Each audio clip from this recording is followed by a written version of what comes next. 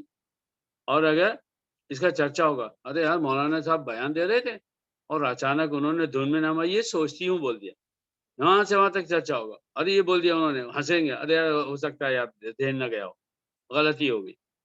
اللہ کے کلام میں بسم اللہ الرحمن الرحیم سے لے کر الحمدللہ رب العالمین سے لے کر من الجنۃ والناس، اگر ایک جگہ بھی گرامر کی کوئی غلطی آ جاتی تو مکے کے کافر تو قیامت اٹھاتے تھے، قیامت برپا کرتے، اور آج کے ہندو، آج کے یہودی، آج کے عیسائی، یہ سب تو اس کو ہزار دفعے تانا دیتے مسلمانوں کو، تمہارا قرآن غلط ہے، اس کے اندر یہ گرامر مسٹیک ہے۔ آپ حضرات کو پتہ ہوگا کہ اسرائیل میں غالباً تل ابیب میں یا کسی جگہ پر ایک کالج بولیے، یونیورسٹی بولیے، کھولی گئی ہے جس میں صرف اسلام کو ویسے ہی سکھایا اور پڑھایا جاتا ہے جیسے ہمارے مدرسوں میں، اور یہودی پڑھتے ہیں، اس میں کوئی مسلم نہیں پڑھتا۔ یہودیوں کو مسلم عالم بنایا جاتا ہے کہ وہ پہلے اس کو اچھی طرح سمجھے، اور سمجھنے کے بعد اس کے اندر عیب نکال کے بتائے کہ اس اسلام میں کہاں پر عیب ہے اور کیا ہے۔ اتنی تیاری غیروں نے کی ہے، عیسائیوں نے کی ہے، مگر آج تک کسی کی یہ ہمت نہیں ہوئی کہ وہ قرآن مجید کے گرامر پر، اس کی زبان پر، اس میں آئے ہوئے الفاظ پر اعتراض کریں۔ کیا ہے ماشاءاللہ پچھلے 1400 سال میں بعض احمقوں نے کیا اعتراض، قرآن میں آیا یہ اسلام کے خلاف ہے، یہ عربی زبان کے خلاف ہے، یہ گرامر کے خلاف ہے، یہ جملہ غلط ہو گیا، یہ فعل غلط آیا، یہ ناؤن غلط آیا، مگر جب انہوں نے جس چیز کی بھی طرف توجہ دلائی یا اس کے اوپر اعتراض کیا، آبجیکشن لیا، تو پھر ہمارے علماء نے عربی زبان سے، عربی شاعری سے، اور نبی صلی اللہ علیہ وسلم کے دور میں جو زبان بولی جاتی تھی اور جو آج بولی جاتی ہے، اس سب سے ہزاروں مثال دے دی کہ اس سے معلوم ہو گیا کہ بھئی یہ غلطی نہیں ہے، یہ عربی زبان کے بولنے کا ایک انداز ہے۔ اور اسی وجہ سے آپ بھی سن لیجئے کہ یہ جو ہم تجوید پڑھتے ہیں اور کہتے ہیں کہ بھئی جو ہے قرأت جو ہے وہ عشرہ بھی ہے اور سبعۃ عشر بھی ہے، 10 طریقے سے تجوید پڑھی جائے گی، قرآن پڑھا جائے گا، اور 17 طریقے سے پڑھا جائے گا، یہ بھی اسی کا ایک حصہ ہے۔ تو کوئی کافر یہ نہیں چیلنج کر سکتا ارے قرآن تو خود غلط ہے، اس کے الفاظ 10 دفعے الگ الگ آواز سے بولے جاتے ہیں، تو یہ گرامر کے خلاف ہو گیا، 17 دفعے بولا جاتے ہیں، گرامر کے خلاف ہو گیا، ہوتے ہی نہیں ہے خلاف۔ زبان اس چیز کا نام ہے کہ اہل زبان کیا بولتے ہیں، اور جب اہل زبان جس کو بولتے ہیں وہ صحیح ہو جاتا۔ اگر میں اردو میں کہوں کہ میں سوچتی ہوں، آپ بولیں گے یار آپ غلط بول رہے ہو، آپ مرد ہو، ٹھیک ہے، اسی جملے کو ہم انگلش میں بولتے ہیں، مرد کیا بولے گا؟ آئی تھنک، عورت کیا بولے گی؟ I think. جب آپ انگلش میں دونوں کو ایک ہی ورب یوز کرتے ہیں تو آپ کسی کو الزام دیتے ہیں ارے یہ تو آپ غلط بول رہے ہیں، جی نہیں، اس زبان کا اسٹرکچر ایسے ہی ہے۔ لیکن اگر آپ نے اردو میں کہا میں بولتی ہوں، تو بھائی آپ جو ہے وہ مرد ہیں، آپ یہ نہیں بولیں گے۔ کسی عورت نے کہا میں بولتا ہوں، میں سوچتا ہوں، بولیں گے بھائی آپ غلط بول رہے ہو، آپ ایک عورت ہو۔ عربی زبان میں بھی اگر ایسی کوئی بھی غلطی ہوتی تو سب سے پہلے مکے کے عرب، اس کے بعد مدینے کے اہل کتاب، یہ سب شور مچاتے اور قرآن کو کنڈم کرنے کی کوشش کرتے، نعوذ باللہ نعوذ باللہ۔ ہمارا قرآن اس قدر اسٹرانگ ہے اپنی لینگویج میں، اپنے اس کے عربک اسٹرکچر میں، کہ وہ سب سے اونچی چیز پر ہے، اور اسی بنیاد پر اللہ نے انسانوں کو چیلنج کر کے بولا ہے ایک آیت بنا کے بتاؤ، ایک سورہ بنا کے بتاؤ۔ تو یہاں پر واللیل اذا یسر اپنی جگہ گرامر میں اس طرح سے بولنے میں صحیح ہے، اہل زبان کا یہ انداز ہے۔ اور رات کی قسم جب وہ چلے، مفسرین نے لکھا ہے یہاں پر اللہ تعالیٰ یہ بھی فرما سکتا تھا واللیل اذا انتہا، رات جب ختم ہو جائے، واللیل اذا مضی، رات جب جو ہے ختم ہو جائے، مضی کا لفظ بھی ہوتا ہے، مگر اللہ نے یہ فرمایا واللیل اذا یسر، اور رات کی قسم جب وہ چلے، جب وہ چلتی رہے۔ تو اس میں سائنٹیفکلی یہ بہت ساری باتیں ہیں کہ رات جب شروع ہوتی ہے تو کس طرح سے شروع ہوتی ہے، اور رات جیسے جیسے بڑھتی ہے تو کیسے بڑھتی ہے، اور رات جب ختم ہوتی ہے اور دن شروع ہوتا ہے تو رات کے چلنے کا سفر ختم ہو جاتا ہے۔ تو یہ ساری چیزیں ہیں، ان سب کو ملانے کر پھر آپ دیکھیے کہ اس کے بعد اللہ تعالیٰ نے کیا فرمایا، 4 قسمیں کھائیں، فجر کی قسم اور 10 راتوں کی قسم، ہاں، اس کے بعد شفع اور الوتر، جفت اور طاق کی قسم، اور رات جب وہ چلے۔ پہلی آیت کیا تھی؟ الفجر۔ الفجر کسے کہتے ہیں؟ رات کے حصے کو کہتے ہیں؟ جی نہیں، دن کے حصے کو. تو چوتھی قسم جو آئی وہ رات کے بارے میں آئی. تو دیکھیے کہ پہلی قسم دن کے بارے میں ہے تو جو چوتھی قسم رات کے بارے میں, تو دونوں چیزیں شامل ہوں گی. اور انسانوں کی زندگی ہے کیا؟ دن ہے اور رات ہے. یہی دونوں کا یہ جو ہے تو سنگم جو ہے وہ انسانوں کی زندگی ہے. تو اللہ نے دونوں اوقات کی قسم کھا لی اور درمیان میں فرمایا 10 راتوں کی قسم, ذی الحجہ کے 10 راتوں کی قسم. 10 راتیں ذی الحجہ کی اللہ تعالیٰ نے قسم اس لیے بھی کھائی کہ عرب اسلام کے آنے سے پہلے کیا کرتے تھے؟ ذی الحجہ میں کیا کرتے تھے؟ حج کرتے تھے. بھونڈے طریقے سے کرتے تھے مگر کرتے تھے. یہ عربوں میں اسلام کے آنے سے پہلے حج کا تصور آیا کہاں سے؟ یہ بھی ایک سوال, اس کا جواب دیجیے گا یہ مجلس کے ختم پر کہ ابھی تو اسلام نہیں آیا مگر عرب جو ہے اسلام سے پہلے بھی حج کر رہے ہیں. تو یہ تصور ان کے ذہن میں کہاں سے آیا؟ انشاءاللہ مجلس کے ختم پر بات کریں گے. اور اعظم بھائی ایک بات پچھلے درسوں میں ایسی شوی تھی, میرے ذہن میں آیا تھا, پھر میں نے حبیب بھائی کے سامنے رکھا, وہی ہمارے جو ہے تو مانیٹر تھے, تو انہوں نے اس کو پاس کیا ہے, امید ہے آپ بھی پاس کر دیں گے. وہ یہ کہ جیسے ہی درس ختم ہو آپ میں سے ہر ایک اپنی زبان میں آج کے درس کا خلاصہ 2 جملے 4 جملوں میں آپ ضرور بتائیں تاکہ ہمیں استحضار ہو جائے, یاد ہو جائے کہ آج ہم نے قرآن کی آیتوں کے بارے میں یہ سنا ہے. تو انشاءاللہ آج بھی ایسے ہی کریں گے کہ جیسے ہی درس ختم ہوگا تو آپ میں سے ہر ایک جو ہے آپ نے سورہ فجر کے بارے میں کیا سنا, قسم کے بارے میں کیا سنا, قسمیں کیوں کھائی جاتی ہیں, اور اللہ تعالیٰ کے قرآن کا کمال, یہ سب جو ہے 2 4 جملوں میں ہم میں سے ہر ایک بولے گا انشاءاللہ.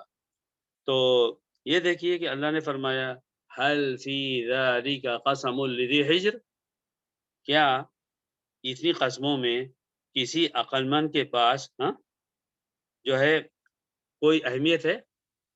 ان قسموں کو کیا کوئی عقل مند سمجھ رہا ہے؟ یہ سوال ہے یہاں پر, یہ سوال کا انداز ہے. اور جواب میں علماء نے یہ کہا کہ اللہ تعالیٰ یہ فرما رہا ہے کہ ان قسموں کو وہی سمجھ سکتا ہے جو عقل مند. وہ انسان جو عقل مند ہے وہ والفجر ولیال عشر والشفع والوتر واللیل اذا یسر کو ان چیزوں کی قسموں کی اہمیت کو وہی انسان سمجھ سکتا ہے جو ذو حجر ہو. حجر کہتے ہیں عقل کو, اور عقل کو بھی عقل کہتے ہیں. تو حجر کا مطلب ایسے ہوتا ہے کسی چیز سے روک دینا, کسی چیز سے روک دینا.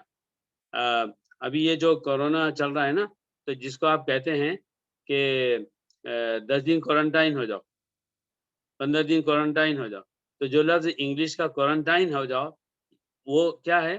آپ باہر مت نکلو, آپ ہر چیز کو مت چھوؤ, جس چیز کو آپ چھوئیں گے دوسرا اس چیز کو نہ چھوئے, یعنی اسٹاپ اٹ. تو حجر جو ہے اس کے میننگ بھی یہ ہوتے ہیں. تو اس کو کوارنٹائن کو عربی میں آج کے زبان میں کیا بولا جاتا ہے؟ حجر علی نفسک, حجر علی البیت, یہ بولتے ہیں عربی کہ تمہارے اوپر یہ پابندی لگا دی گئی ہے کہ گھر سے باہر نہ نکلو اور یہ نہ کرو وہ نہ کرو. تو حجر کا لفظ اور عقل کا لفظ ایک دوسرے کے لیے اسی معنی میں, اور عقل کو بھی لفظ عقل عربی میں ہے عقالہ. عقالہ کا مطلب بھی ہوتا ہے روک دینا. اسی لیے آپ دیکھیے کہ جانور کو جس کے گلے میں رسی ہے اس کو کسی چیز سے باندھ دینا, اس کو عربی میں کیا کہتے ہیں؟ عقلہ. عقلہ حبلہ, اس نے اس کی رسی کو ایک پتھر سے ایک وزنی چیز سے باندھ دیا. کیوں باندھ دیا؟ تاکہ جانور کو بھاگنے سے روکا جائے. تو عقل کا لفظ اور حجر کا لفظ دونوں یہ اشارہ دیتے ہیں کہ تم ایسے کام نہ کرو کہ جس سے تمہیں نقصان پہنچے. اللہ تعالیٰ کی ہر نافرمانی ہم کو نقصان پہنچائے گی. تو حل فی ذالک قسم لذی حجر, کیا ان قسموں میں کسی عقل والے کے لیے قسم کا مطلب سمجھ میں آتا ہے؟ یہ اللہ تعالیٰ پوچھا. یہ آیت صرف ان 4 قسموں کے بارے میں یہاں پر آئی ہے, اور دوسری جگہوں پر کہیں بھی اللہ نے یہ فرمایا کہ عقل والوں کے لیے اس قسم کی اہمیت سمجھنے کا موقع ہے. ہاں جگہ جگہ یہ ضرور فرمایا کہ اللہ تعالیٰ یہ جو فرما رہا ہے یہ اولی الالباب کے لیے, عقل والوں کے لیے. لقوم یتفکرون، یہ بات وہی سمجھ سکتا ہے کہ جو لوگ سوچنے کی صلاحیت رکھتے ہیں وغیرہ وغیرہ۔ تو اس میں اللہ کی طرف سے اشارہ ہے کہ قرآن پڑھنے والا جب اس آیت کو پڑھے تو سب سے پہلے سوچے کیا میں قرآن کی نظر میں عقل مند ہوں؟ ہم میں سے ہر ایک جاہل بھی اپنے آپ کو بڑا عقل مند سمجھتا ہے۔ ہم اردو میں اور ہر زبان میں ایک دوسرے کو تانے دیتے ہیں، عقل ہے کیا تمہارے پاس؟ ہر انسان اپنے آپ کو دوسرے کی عقل کے مقابلے میں زیادہ عقل مند سمجھتا ہے۔ تو آپ یہ سوچئے کہ یہ جو عقل ہے اس کے بارے میں کیسے کیسے لطیفے بنائے ہیں کہ باپ نے بیٹے کو دیکھا کہ کشمیری شال سے، انور بھائی معاف کیجیے گا، کشمیری شال سے اپنا جوتا صاف کر رہا ہے۔ تو باپ کو بہت غصہ آیا، بولا ابے بیوقوف، تو کتنا بڑا بیوقوف ہے، تو نے دیکھا دنیا میں کسی کو اس نے کشمیری شال سے اپنا جوتا صاف کیا؟ بیٹے نے کہا کہ ابو میں بیوقوف نہیں ہوں، میں بہت عقل مند ہوں۔ باپ نے کہا اچھا وہ کیسے؟ اس نے کہا ابو صاحب بات، یہ جو جوتا ہے نا آپ کے پیسوں سے خریدا ہوا ہے، مگر یہ جو کشمیری شال ہے نا یہ میں نے اپنے پیسے سے خریدی ہے، اب میری نظر میں کون سی چیز اہمیت رکھے گی؟ تو یہ تو ہوا لطیفہ، مگر یہ لطیفہ یہ بتا رہا ہے کہ عقل مند سمجھنا، اپنے آپ کو دوسرے کی سوچ کے مقابلے میں سب سے زیادہ عقل مند سمجھنا۔ تو یہ چیز جو ہے، اس سوال کا جواب ہم اگر دیں، میرے سامنے قرآن ہے اور میں قرآن پڑھ رہا ہوں، میں قرآن کتنا سمجھتا ہوں، میں قرآن کتنا سمجھنا چاہتا ہوں، میں تو قرآن کے روزانہ آدھا پارہ ایک پارہ، آدھا پارہ ایک پارہ، 2 پارے 4 پارے 5 پارے، میں نے 3 دن میں قرآن ختم کرتا ہوں۔ واہ واہ واہ واہ، آپ نے کیا سمجھا؟ کچھ بھی نہیں سمجھا۔ تو اب آپ کتنے بڑے عقل مند ہوئے اور کتنے بڑے بیوقوف ہوئے۔ آپ 3 دن میں قرآن ختم کرتے ہیں، آپ ہفتے میں ختم کرتے ہیں، آپ مہینے میں ختم کرتے ہیں، بڑا اچھا کام کرتے ہیں، غنیمت ہے۔ آپ قرآن پڑھ رہے ہیں، کوئی دوسری کتاب نہیں پڑھ رہے ہیں۔ مگر میرے بھائیوں، کتنے بھی کم یا زیادہ دنوں میں قرآن کا ختم کرنا اور الفاظ ہی الفاظ پڑھتے چلے جانا اور اس کے اوپر مطمئن رہنا بیوقوفی نہیں ہے تو اور کیا ہے؟ اچھا چلیے ہم ایسے بن جاتے ہیں کہ میں قرآن کو ترجمے سے تفسیر سے پڑھتا ہوں۔ چلیے ظفر کو لیجیے، 1.5 شانہ بن کر نیک لوگوں کے سامنے قرآن کی تفسیر بیان کر رہا ہے۔ چلیے بھائی ٹھیک ہے، ہاں بھائی ظفر تم قرآن پڑھتے ہو؟ جی ہاں۔ اور قرآن سمجھتے ہو؟ جی ہاں۔ اچھا پھر کیا؟ بس قرآن پڑھتا ہوں، قرآن سمجھتا ہوں۔ اگر کوئی شخص یہ کہے کہ میں قرآن کو سمجھتا ہوں، اس کے فوراً بعد 2 سوال، اور ہر سوال کا جواب دینا دنیا کے سب سے کٹھن کام۔ ہاں ظفر تم قرآن تو پڑھتے ہو، سمجھتے ہو، عمل کرتے ہو؟ نہیں مجھ سے نہ کہیں غلطی ہو جاتی ہے۔ ہو گئی آپ کی عقل مندی ختم۔ اگر ایک عقل مند ہے، ایک شخص عقل مند ہے، میں مثال دیتا ہوں آپ کو، بہت عقل مند ہے، سب لوگ بولتے ہیں بہت عقل مند ہے، وہ 20 اور 30 اور 40 اور 50 سال تک بڑا عقل مند رہا ہے۔ ایک دن کیا کیا اس نے؟ صرف ایک دن ایک لمحے میں اپنے آپ کو بالکنی سے نیچے گرا دیا۔ جب اس نے بالکنی سے اپنے آپ کو نیچے گرا دیا جان بوجھ کر، یہ عقل مندی ہے؟ یہ خودکشی عقل مندی ہے؟ ایک دفعے اگر اپنے آپ کو چاقو سے مارے، زہر پی لے، کار سے ٹکرا جائے، جان بوجھ کر یہ سب کرے، غلطی کی بات نہیں کر رہا ہوں، بولا جائے کہ اس نے عقل مندی کا کام کیا؟ ارے یار اتنا عقل مند تھا، معلوم نہیں کیا ہو گیا، شیطان نے بہکا، اس نے ایسا کر دیا۔ تو دنیا کی غلطی اگر ایک دفعے ہو جائے تو ہمیں تعجب ہوتا ہے کہ یہ کیسے عقل مند نے ایسے کر دی۔ اور آخرت کی غلطیاں، اللہ تعالیٰ کی نافرمانی روزانہ ہو رہی ہے، پھر بھی ظفر عقل مند ہے، ماشاءاللہ عالم صاحب ہیں۔ میں ایک مثال دے رہا ہوں، اللہ تعالیٰ بچائے، میں فرشتہ نہیں ہوں اور واقعی غلطیاں ہوتی ہیں، نہ معلوم کیا حشر ہوگا آخرت میں، صرف اللہ ہی جانتا ہے۔ لیکن اگر ہم کسی چیز کو سچ مچ انالائز کریں اور اس کی گہرائی کے اندر گھسے نا، تو ہم کو اپنے اوپر شرم آئے گی۔ مجھے مسجد جاتے بہت شرم آتی، اور گھر سے نکل کے مسجد کے آنے تک کہ میرا پیر ایک 100 کلو کا بھاری ہوتا، کہ میں اتنا زیادہ بے باک ہوں، میں اتنا زیادہ جو ہے بے غیرت ہوں، میں نے یہ غلطی کی، میں نے وہ غلطی کی، اب میں اللہ کے سامنے جا کے کھڑے ہو رہا ہوں، اللہ تعالیٰ کو بول رہا ہوں السلام علیکم، ہاں میں نے آپ کو نعوذ باللہ گالی دی، اللہ بچائے، اور گالی دینے کے بعد میں آپ سے کہہ رہا ہوں السلام علیکم کیسے ہیں آپ کیا کہیں گے؟ یار عجیب آدمی ہے، گالی بھی دے رہا ہے اور بے شرمی سے مجھے سلام بھی کر رہا ہے۔ ہم نماز پڑھنے جا رہے ہیں، ہم اللہ تعالیٰ کو سلام کرنے جا رہے ہیں، ہم اللہ کے دربار میں جا رہے ہیں، ہم اللہ کے سامنے کھڑے ہو رہے ہیں۔ اگر اللہ تعالیٰ مسجد میں سسٹم بناتا، سوچیے تھوڑی دیر کہ ایسا ہوتا ہے جو جیسی مسجد میں اندر آئے، جس نے جو گناہ کیا، غیر سے آواز آتی کیوں؟ ابھی باہر جھوٹ بولا، میں نے کہا نا جھوٹ حرام ہے، اور ادھر جھوٹ بول کے مسجد میں اندر آ رہا ہے۔ اگر اللہ تعالیٰ ہر نماز پڑھنے والی کی ہر غلطی کو غیبی آواز سے مسجد میں بولنا شروع کر دے، کوئی جائے گا مسجد؟ مسجد جانا مشکل ہوگا۔ اچھا اگر وہ غلطی کرے، گھر میں کرے، اور گھر میں کرے اور غیبی آواز آئی اچانک، کیوں؟ ابھی فون پر ایک آدمی کو جھوٹی بات بولی، ہاں شرم نہیں آتی؟ اب میرے بھی بچے سنیں گے، ارے ابو نے ایسا کیا، اگر بیوی نے ایسی غلط بات کی، اگر شوہر نے ایسا کیا، کسی کا مال کھایا، کسی کو گالی دی، اور گناہوں کی جتنی قسمیں، میرے بھائیوں اللہ نے اس دنیا میں گناہوں پر پردہ ڈالا ہے، یہ اس کا رحم، اس کا شکر ہے۔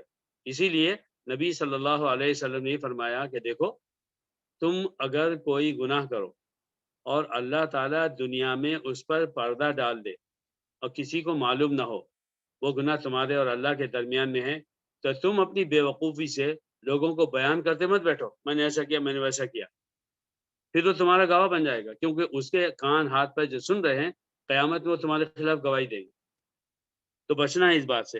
تو میرے بھائیوں یہ جو سوال کہ اللہ تعالیٰ پوچھ رہا ہے کہ ان چیزوں میں جو قسم کھانا ہے تو کیا تمہارے پاس اس کی قسم کی کوئی اہمیت ہے، یہ بہت بڑا سوال ہے۔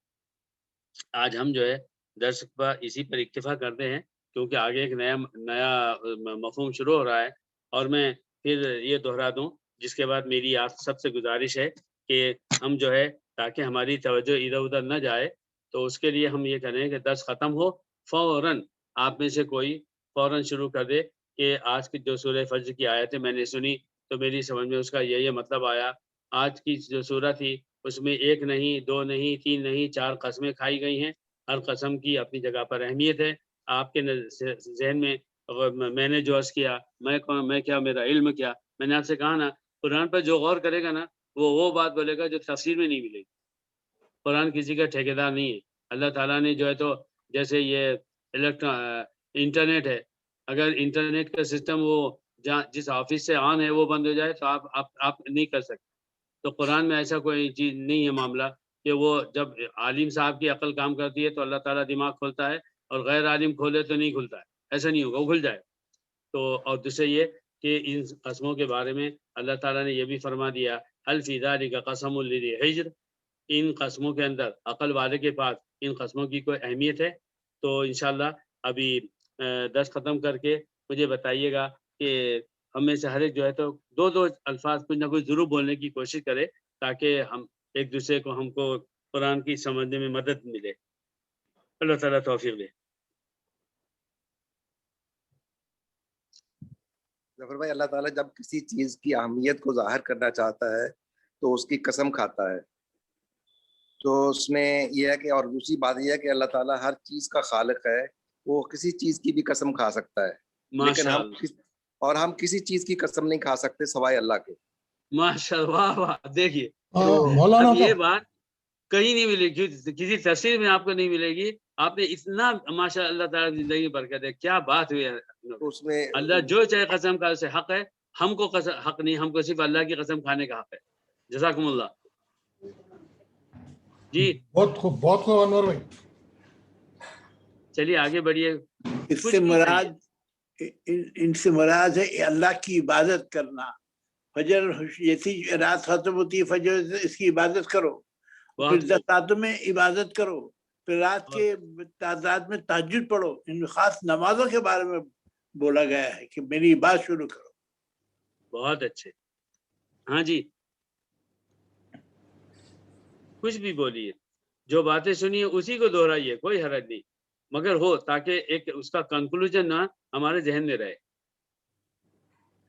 میرے ذہن میں یہی بس عبادت، اسی طرح عبادت کرو، اشارہ کیا اللہ سبحانہ وتعالیٰ کہ تم میرے بندے ہو اور میری عبادت کرو۔ بہت اچھے، جی آفتاب بھائی۔ اللہ تعالیٰ نے 4 عظیم قسمیں کھائی ہیں، اور اس کے بعد اللہ تعالیٰ فرماتا ہے کہ عقل مند وہ ہے جو اپنے نفس کو روک کے رکھے، منکر سے بچے اور معروف پر عمل کرے۔ بہت اچھے۔ وہ جو رضی ہجر ہے عقل والے کے، اس کے اندر یہ مفہوم ضرور نکلتا ہے کہ وہ برائیوں سے اپنے آپ کو بچائے۔ جی حبیب بھائی، اعظم بھائی۔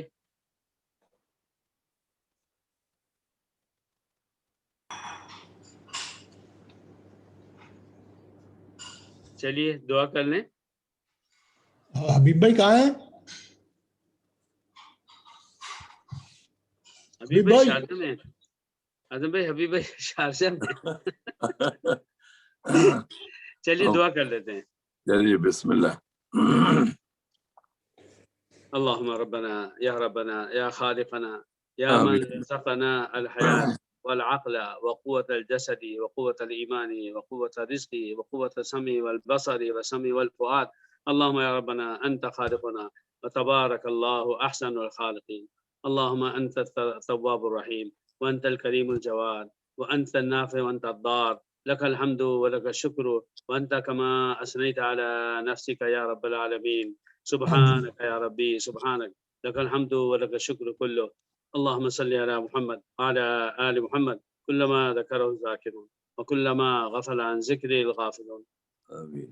ربنا ظلمنا أنفسنا وإن لم تغفر لنا وترحمنا لنكونن من الخاسرين.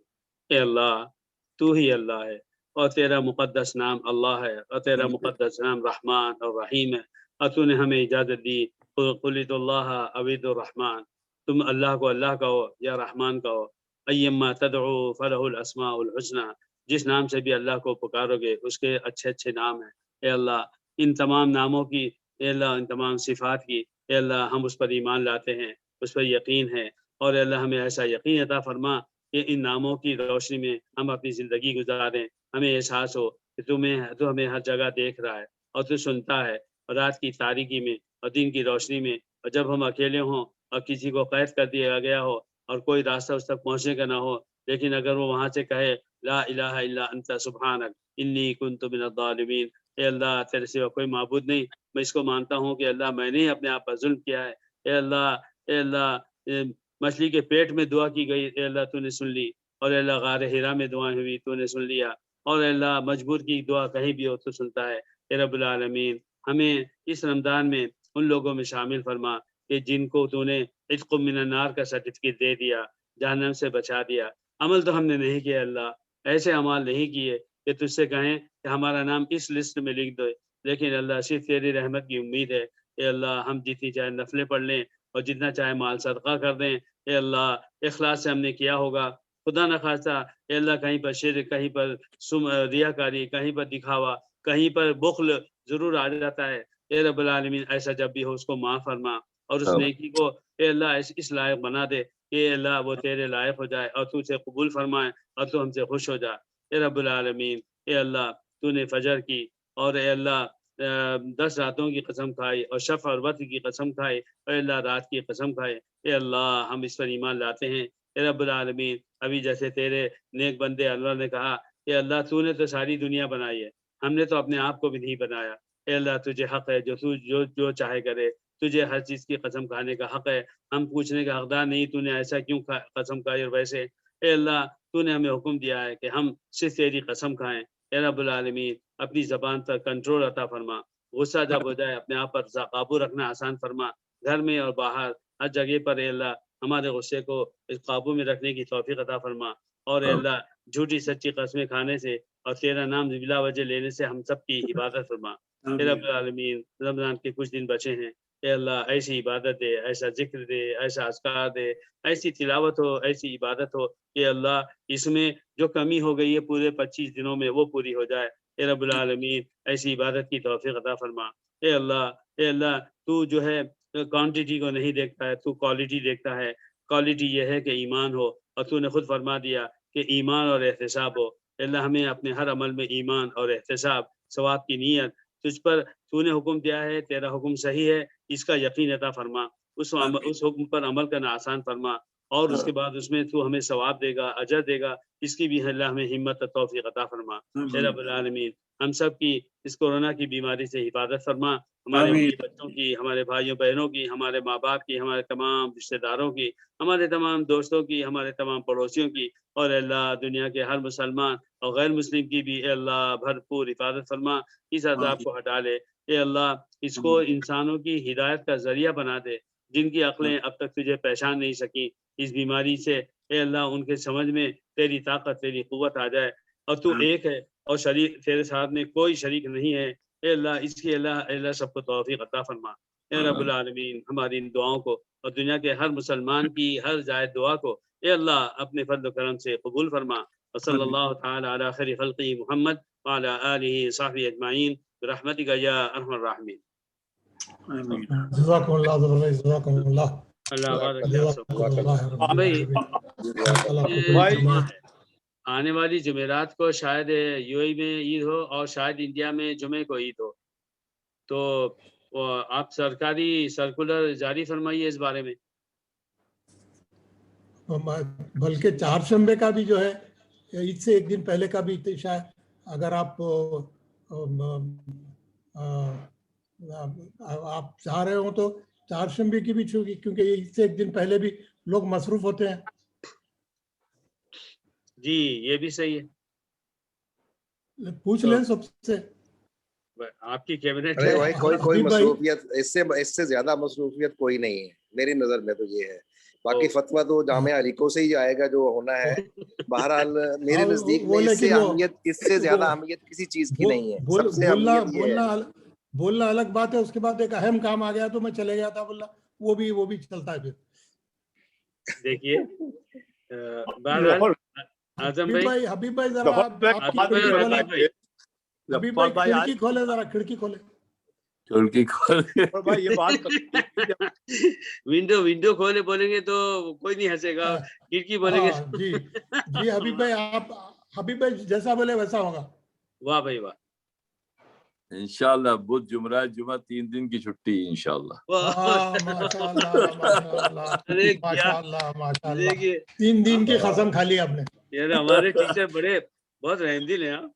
بہت بہت جی بہن جی۔ ویسے جو عالم صاحب آپ نے کہا ہے نا وہ شرک ہو گیا، یہ جو قسم کھائی ہے نا اللہ کے علاوہ کسی کی، جو میں نے کہا تھا 3 دن کی قسم، وہ شرک ہو جائے گی۔ جی مولانا صاحب بتائیے۔ نہیں اعظم بھائی نے قسم کھائی ہے، یہ اللہ کی طرف سے انعام ہے، آپ نے انعام ہے بالکل صحیح 30 والا دن آپ محنت کر رہے ہیں تو اللہ کی طرف سے خوشی کا ملا۔ نہیں وہ تو انعام ہے، انہوں نے کہا کہ 3 دن کی قسم کھائی ہے، میں نے کہا کہ وہ یہ ابھی جمعہ ہے، اللہ کے علاوہ کسی کی اتوار کو تو ملیں گے نا ابھی؟ صحیح ہے۔ اچھا ظفر بھائی اتوار کو تو ملیں گے نا ابھی؟ ہاں اتوار شیورلی، اتوار کا جو درس حدیث ہے ابھی انشاءاللہ ابھی وہ باقی ہے، ابھی اس سے پہلے کہ یہ ایک اور نشست باقی ہے۔ اچھا میری آپ سے گزارش تھی کہ عید کا جب آئے گی تو سیلف سروس کیجئے گا۔ سیلف سروس وہ کیا ہے کہ خود ہی اپنے گھر میں میٹھا بنائیے گا اور خود ہی کھا لیجیے گا۔ ماشاءاللہ ماشاءاللہ۔ اب ایک دوسرے سے مل نہیں سکتے، بلا نہیں سکتے، کیا خدمت کریں؟ تو اب یہی راستہ ہے کہ سیلف سروس کر لیں، خود پکائیں خود کھائیں، خود ہی پکائیں اور خود ہی کھا لیں۔ ہاں آفتاب بھائی، میں یہ پوچھ رہا تھا ظفر بھائی کی آج کل کے دور میں کیا یہ مناسب ہے کہ ہم غیر مسلم کے لیے بلینکٹ ان کی سلامتی کی دعا کریں کہ وہ ان کی صحت کی دعا کریں، بلینکٹ مگر سب کو سب جو ہے سلامت رہے؟ میں پوچھتا ہوں، آپ کی بات بہت صحیح ہے۔ بتایا سنیں ظفر بھائی، آپ کے اس کے جواب میں یہ ہے، انسانوں میں دوریاں تو پہلے ہی پیدا ہو گئی تھی، بس کرونا وائرس نے آ کر الزام اپنے سر لے لیا۔ یار آفتاب بھائی، ہم کو غیر مسلموں کے لیے اس لیے دعا کرنا ہے کہ اگر ہم سب اچھے ہو گئے مگر ان کو ہی بیماری لگی پھر پلٹ کے ہم کو لگے گی، تو ان کی دعا ہم اس لیے کر رہے ہیں کہ اپنی حفاظت بھی ہو۔ انسانیت انسانیت انسانیت میں تو دعا میں مسلمان کے لیے کرتا ہوں، میں پتہ نہیں غلط تو نہیں ہے؟ جی بالکل نہیں۔ ظفر کیا صاحب مناسب ہے؟ اگر میں یہ تو- سمجھا جائے کہ میں یہ تو- خاص عذاب کافروں کے لیے ہے، ہم کو یہاں سے ہٹ جانا چاہیے، ان کے لیے دعا تک نہیں کرنا چاہیے، تو یہ کیا خیال ہے، کیسا نہیں خیال نہیں ہے نہیں، ایسا نہیں ہے. دیکھیے بعض لوگوں نے اس بیماری کو یا کسی بیماری کو کہا یہ عذاب الہی ہے. اگر آپ اسے عذاب کہیں تو پھر مسلمانوں پر عذاب کیوں آ رہا ہے؟ اور یہ ایک ابتلا ہے، ایک آزمائش اللہ کی طرف سے. اللہ تعالیٰ نے دنیا کا سسٹم ایسے بنایا ہے، تو ہمیں ان کے لیے بھی ایک مسلمان ہونے کے ناطے ہمارا دل ہر ایک کے لیے کھلا ہے، ہم ہر ایک کے لیے دعا کرتے ہیں اور ہمیں دعا کرنا چاہیے، اور اس میں ہمارے اندر اخلاص ہو کہ ہم ان کو ایک انسان سمجھ کر دعا کر رہے ہیں. آپ کو پتہ ہے کہ انڈیا میں بعض جگہوں پر پولیس نے مائک سے اعلان کروائے کہ بھائی آپ لوگ نماز پڑھ رہے ہیں تراویح کی، اس کے اندر بڑی دعائیں قبول ہوتی ہیں، آپ دعا کریں کہ یہ بیماری یہاں سے ختم ہو جائے. اور بھی اس طرح کی باتیں ہوئی ہیں تو ضرور کرنا چاہیے. تو سفر میں تو ایکسیپشنز ہیں، مگر یہ کہ بلینکٹ کے سارے ارے جو شر پسند ہیں ان کے لیے ہم کیوں دعا کریں، جو مسلمانوں سے خار کھاتے ہیں. ہم جو ہے ہم یہ فیصلہ اللہ پر چھوڑیں گے کہ ہم نے دعا کی مگر اللہ نے اس کو ان کے حق میں قبول کی یا نہیں کی، یہ فیصلہ اللہ کا ہے. ہم یہ کہیں گے اے اللہ ہم سب کو، تمام انسانوں کو اس بیماری سے نجات دے دے. نہیں بالکل دعا کرنی چاہیے، کیونکہ جب بالکل تک یہ کرنی لوگ چاہیے، دیکھیے بالکل. جب تک یہ لوگ زندہ ہیں ہم لوگوں کو ان کو دعوت دینی ہے. جی اور ہدایت کی بات دوسری. حبیب بھائی دیکھو آپ وہ بات کر رہے ہیں تو ہدایت دے ان کو تو سبھی کرتے ہیں، ہم بھی کرتے ہیں کہ اللہ تعالیٰ ان کو ہدایت دے، مگر ایسے لوگ جو سپر ابلیس ہیں، ابلیس کے بھی گرو بن گئے ہیں، ان کو ہم کیوں دعا نہیں، اس لیے نا کہ ان کو ہدایت اور ان کی صحت ہدایت کی کی دعا کریں. ہدایت- ہاں جب ایک مرتبہ یہ مر جاتے ہیں تب ان کے لیے دعا کرنا منع ہے. جی صحیح فرمایا آپ کو. میں آپ کو منع ہے ایک چھوٹا سا واقعہ سناتا ہوں. جس دن ذوالفقار علی بھٹو کو پھانسی دی گئی اس کے دوسرے دن اس وقت میں لکھنؤ میں پڑھتا تھا، تو علی گڑھ یونیورسٹی کے ایک اسٹوڈنٹ تھے جو ہمارے یہاں ندوے میں ہائی کلاس میں جو ہے تو وہ ایک سسٹم ہے ان لوگوں کے لیے، اس میں وہ پڑھتے تھے. ان کے لیے شارٹ کورس بنایا گیا تھا عالم بننے کا. وہ موجود تھے، وہ تبلیغ جماعت کے ذمہ داروں میں سے تھے. بھٹو کی پھانسی کے دوسرے دن میری ان سے ملاقات ہوئی. تو جیسی ملاقات ہوئی الیک سلیک کرنے کے بعد میں نے کہا کل بھٹو کو پھانسی ہو گئی.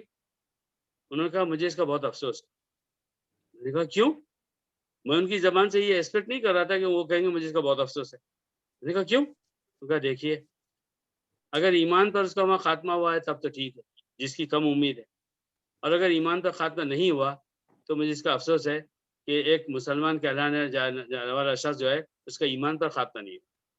تو دیکھیے سوچ ایسی ہوتی ہے، ہم ہر چیز کو اس ایسپیکٹ میں، اس آئینے میں لیں کہ اللہ ہدایت دے دے، ایمان دے دے. اس لیے علماء نے کہا کہ اس دنیا میں جتنے لوگ ہیں ان کی دو قسمیں. پہلی قسم یہ ہے امت دعوت اور دوسری قسم ہے امت اجابت. امت دعوت سارے انسان شامل ہیں کہ جن کو ہم اسلام کی دعوت دیں گے، اسلام سمجھائیں گے، اسلام پیش کریں گے زبان سے، عمل سے، وغیرہ وغیرہ. تو اس میں سارے کافر شامل ہیں. اور امت اجابت وہ کہلائیں گے کہ جو مسلمان ہو گئے یا مسلمان ہیں، تو یہ امت اجابت ہے. تو ہم جب امت دعوت کی بات کریں گے ہمارے لیے ان کے دلوں میں نیک تمنا، نیک چیز ہو اور دعائیں کریں. آپ یہ دیکھیے طائف میں نبی صلی اللہ علیہ وسلم کو مارا گیا، نعوذ باللہ، گالیاں دی گئی، پتھر پھینکے، آپ کے جسم سے خون بہا، یہاں تک کہ روایت میں آتا ہے کہ وہ خون پیروں میں لگا تو جو چپل تھی اس کو چپک رہا. اور جبریل علیہ السلام آئے اور فرمایا کہ اے محمد صلی اللہ، جبریل علیہ السلام نہیں آئے بلکہ اس کے جو پہاڑی تھے رائٹ اور لیفٹ پہ، وہاں جو فرشتے اللہ کی طرف سے متعین تھے وہ آئے. انہوں نے کہا اللہ کے رسول ہمیں اللہ نے آپ کے پاس بھیجا ہے، اور ہم سے کہا کہ اگر آپ کہہ دیں ہاں یہ دونوں پہاڑوں کو ملا دیتے ان کو ختم کر دیں. حضور نے کیا فرمایا؟ اللہم اہد قومی فانہم لا یعلمون، اللہ میری اس قوم کو ہدایت دے دے، یہ مجھے جانتے نہیں ہیں. تو ان حدیثوں کی روشنی میں ہم کو یہ ہدایت ملتی ہے کہ ہم نیک جذبے کے ساتھ، اخلاص کے ساتھ یہ دعا کریں. ہاں ایک بات ہے، آپ ان کے لیے صرف یہ دعا مت کیجئے کہ اللہ جتنے انسان ہیں چاہے کافر ہوں ان کو اس بیماری سے بچا لے. اس کے ساتھ ایک جملہ پڑھائیے کہ اللہ ان کو بچا لے اور اسلام قبول کرنے کے لیے بچا لے، ان تک اسلام پہنچ جائے، وہ اسلام کو سمجھے اور مسلمان ہو جائے، اس کے لیے بچا لے. تو اب دونوں باتیں انشاءاللہ صحیح ہو جائیں گی. چلیے بچا لے اور ہدایت دے. جی چلیے اب جمعہ کی نماز پڑھنے چلتے ہیں. اچھا السلام علیکم ورحمۃ اللہ. وعلیکم السلام ورحمۃ اللہ ورحمۃ اللہ وبرکاتہ.